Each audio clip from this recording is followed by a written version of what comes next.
Hello friends, welcome to Chettinad அம்மணி channel. எல்லோரும் எப்படி இருக்கீங்க? எல்லோரும் சந்தோஷமாகவும் ஆரோக்கியமாக இருப்பீங்கன்னு நான் நம்புகிறேன். இன்றைக்கி நான் பார்க்க போகிற பதிவு நேற்று காலையில் அதிகாலையில் நான் செய்த பிரம்ம முகூர்த்த பூஜை, அதுக்கப்புறம் நான் செய்த வேலைகளை அப்படியே பார்க்கலாம். கண்டிப்பாக இந்த பதிவு உங்கள் எல்லாருக்குமே பிடிக்கும். பிடிச்சிருந்ததுன்னா செட்டிநாடு அம்மணி சேனலை சப்ஸ்கிரைப் பண்ணிக்கோங்க.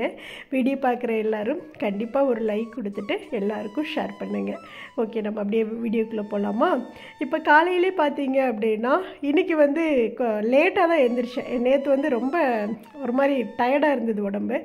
அதோட கொஞ்சம் தூங்கிட்டேன். அப்புறம் பார்த்திங்கன்னா அலாரம் வச்சு 4 மணிக்கு முழிப்பு வந்தது. 4:15 வரைக்கும் அப்படியே முழிச்சிட்டே படுத்துருந்தேன். அப்புறம் அப்படியே தூங்கியாச்சு. அதுக்கப்புறம் எந்திரிச்சிட்டு மணி பார்த்தீங்க அப்படின்னா அப்போவே 4:50 ஆகிடுச்சு. அதுக்கப்புறம் போய் குளிச்சுட்டு ஃப்ரெஷ்அப் ஆகிட்டு அதுக்கப்புறம் என்னோடய பூஜையை செஞ்சேன். பிரம்ம முகூர்த்த பூஜை இப்போ நான் தொடர்ந்து செஞ்சிட்ருக்கேன் இல்லையா? அது காலையில் அதிகாலையில் செய்கிறது ரொம்ப ரொம்ப ஒரு மனநிறைவாக இருக்குது. என்ன அப்படின்னா அது என்ன சொல்கிறது, நம்மளையே ரொம்ப அப்படியே புதுசாக புதுப்பிக்கிற மாதிரி ஒரு ஃபீல் ஏற்படுது. இந்த காலையில் அப்படியே தியானத்தில் உட்கார்ற மாதிரி இந்த தெய்வத்துக்கிட்ட அப்படியே நம்ம உட்காரும்போது, அதுவும் இந்த புரட்டாசி மாதத்தில் பெருமாளுக்கு அங்கே உற்சவம் நடக்கும்போது நம்ம இங்கே நம்மளுடைய வீட்டில் பூஜைகள்லாம் செய்கிறப்போ மனசுக்கே ரொம்ப ஒரு அமைதி கிடைக்கிற மாதிரி இருக்குது. அப்படியே பார்த்திங்கன்னா அங்கேயுமே திருப்பதியில் அப்படியே ஒவ்வொரு அபிஷேகமாக செஞ்சு அந்த நல்ல திருவிழா மாதிரி அங்கே இருக்குது இல்லையா? அதெல்லாம் அப்படியே வீடியோவில் ஓடிக்கிட்டே இருக்கும். அதை கேட்டுக்கிட்டு அந்த மந்திரங்கள், பெருமாளுடைய அந்த பூஜைகள் இதெல்லாம் பார்த்துக்கிட்டே நம்ம வீட்லேயும் அதிகாலையில் எந்த ஒரு வெளியில் உள்ள சவுண்டோ எதுவுமே இல்லாமல் அப்படியே அந்த மந்திரங்களை கேட்டுக்கிட்டே உட்காந்து பூஜை பண்ணுறப்போ அப்படியே தெய்வத்து கூட நாமளும் சேர்ந்து அப்படியே ஒன்றி அமைஞ்ச மாதிரி ஒரு உணர்வு ஏற்படுது. உண்மையாலுமே ரொம்ப ரொம்ப நல்லா இருக்குது. இன்னொன்று பார்த்தீங்கன்னா ஃபுல்லாக நான் பின்னாடி டிவி ஓடிட்டுருக்கோம். நான் அதை ரொம்ப வீடியோ எடுத்தேன் அப்படின்னா எனக்கு காப்பிரைட்னு வருது. அதனாலேயே நான் பார்த்தீங்கன்னா இந்த டைமில் கொஞ்சம் அப்படியே கட் பண்ணிவிட்டேன். டிவி ஷோவை கட் பண்ணிவிட்டேன். ஏன்னா கொஞ்சம் ஜூம் பண்ணி வச்சோம் அப்படின்னா ஃபுல்லாக கவர் ஆகும்போது என்ன ஆகுதுன்னா அது காப்பிரைட் ப்ராப்ளம்னு கொடுக்குறாங்க. அதனால் சரி, அது எதுக்கு நம்ம அதை எடுத்துகிட்டு மறுபடியும் நம்ம அதை கொடுத்துட்டு மறுபடியும் வீடியோ அப்லோட் பண்ண முடியாமல் கஷ்டப்படாமல் இருக்கிறதுக்கு பேசாமல் நம்ம செய்கிற வேலையை மட்டுமே எடுத்துக்கலாமே அப்படின்னு சொல்லிட்டு தான் எடுத்திருக்கேன்.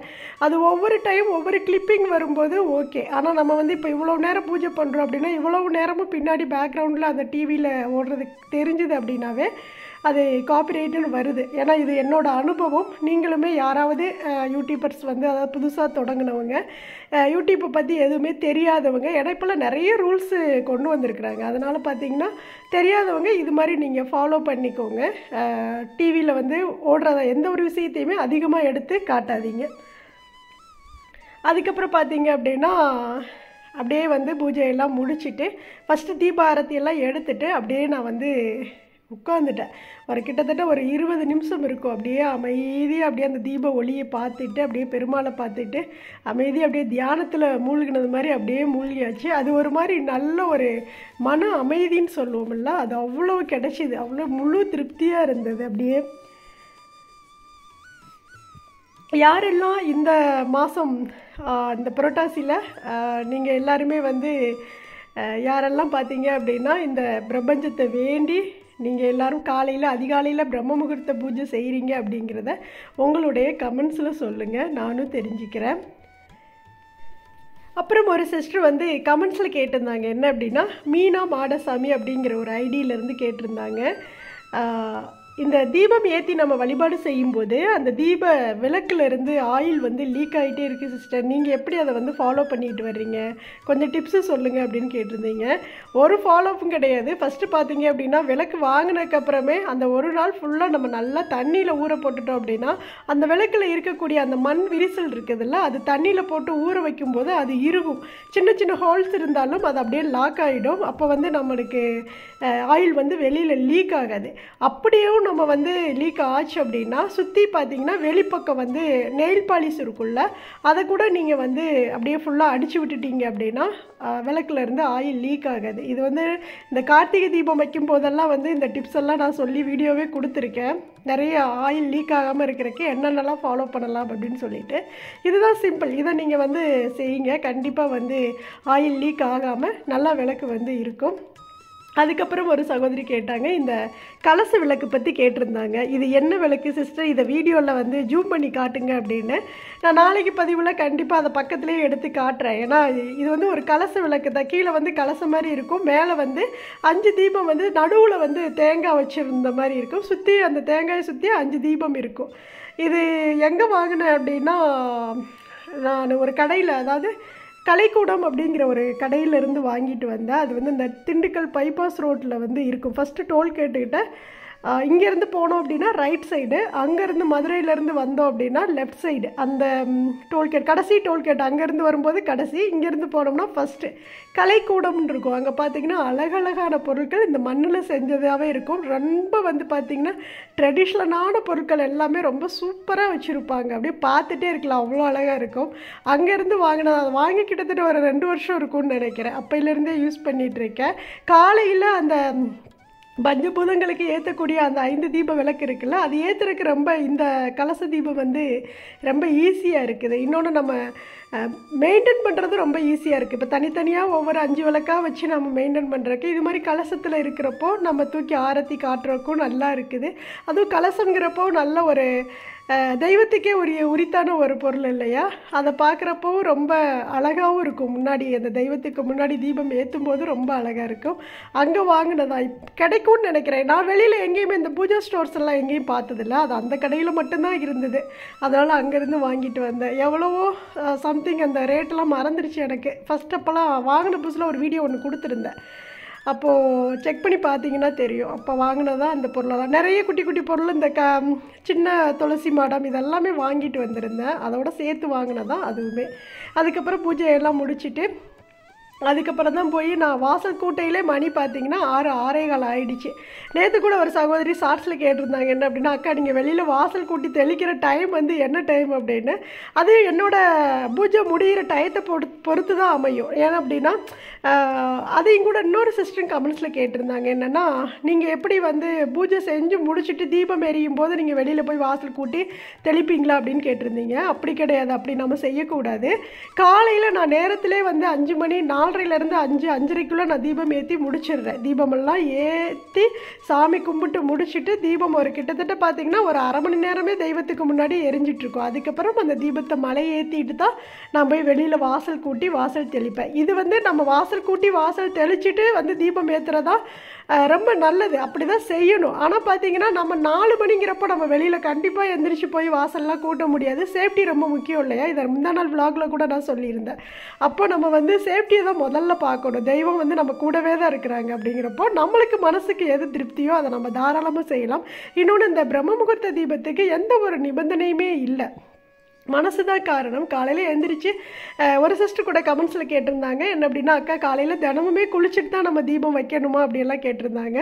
நிறைய ஆன்மீகவாளர்கள் என்ன சொல்லியிருக்காங்க அப்படின்னா, இந்த பிரம்ம முகூர்த்த தீபத்துக்கு மட்டும் நம்ம சுத்தமாக இருந்தால் மட்டும் போதும். கைகால் முகத்தை கழுவிட்டு நம்ம வந்து அப்படியே தீபம் ஏற்றிட்டு அமைதியாக உட்கார்ந்து அப்படியே வந்து வழிபாடு செய்யலாம். இது ஒரு தியானத்தின் முறையில் தான் இதை வந்து செய்வாங்க. ரொம்ப மனசு அமைதியாக இருக்கும்.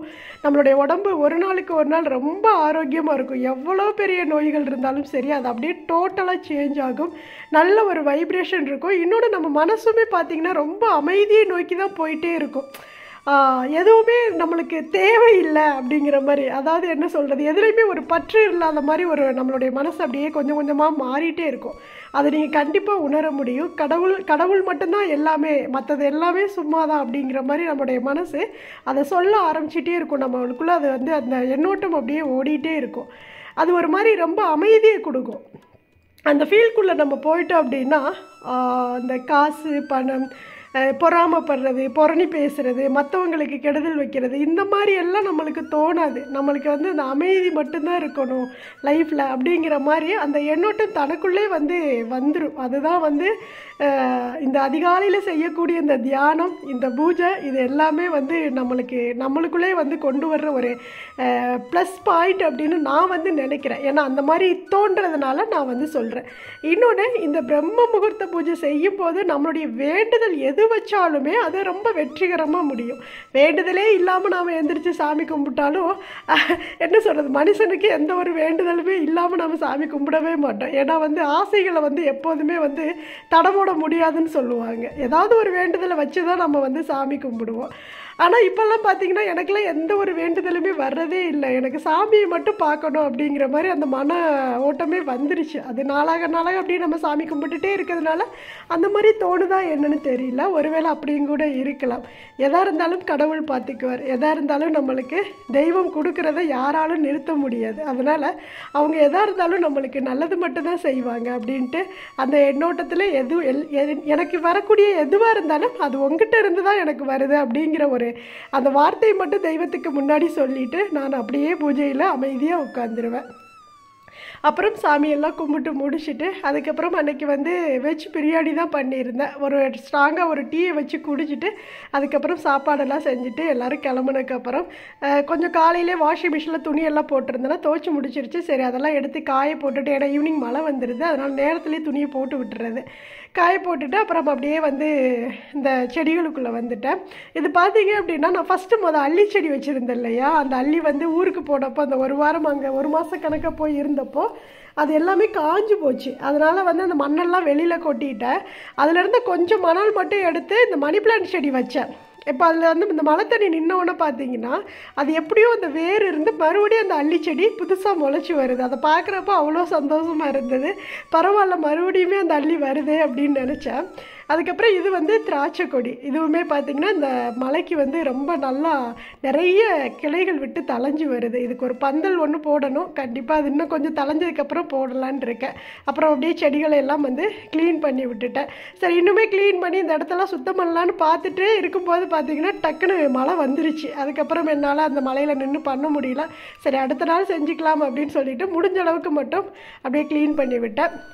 அப்புறம் அந்த வெத்தலை கொடி கொஞ்சம் வச்சுருந்தேன் இல்லையா, அதுலேயுமே வந்து புதுசாக இப்போ வந்து நிறைய கொஞ்சம் இலைகள்லாம் விட்டு தளைஞ்சு வருது. இனிமேல் இந்த செடிகளுக்கெல்லாம் கொஞ்சம் உரம் கொடுக்கணும். இனிமேல் தான் அந்த டிஏபி உரம் வாங்கி வந்து இப்போ கொஞ்சம் மழை காலம் ஆரம்பித்ததுனால இந்த டைம் கொடுத்தோம் அப்படின்னா நல்லா வந்துடும் அப்படின்னு நினைக்கிறேன். அதுபோல் நம்மளுடைய துளசி மாடத்தில் இருந்த அந்த துளசி செடியுமே பார்த்திங்கன்னா அந்த ஒரு வாரம் ஊரில் போயிருந்தல அப்போ தண்ணி இல்லாமல் காஞ்சிருச்சு.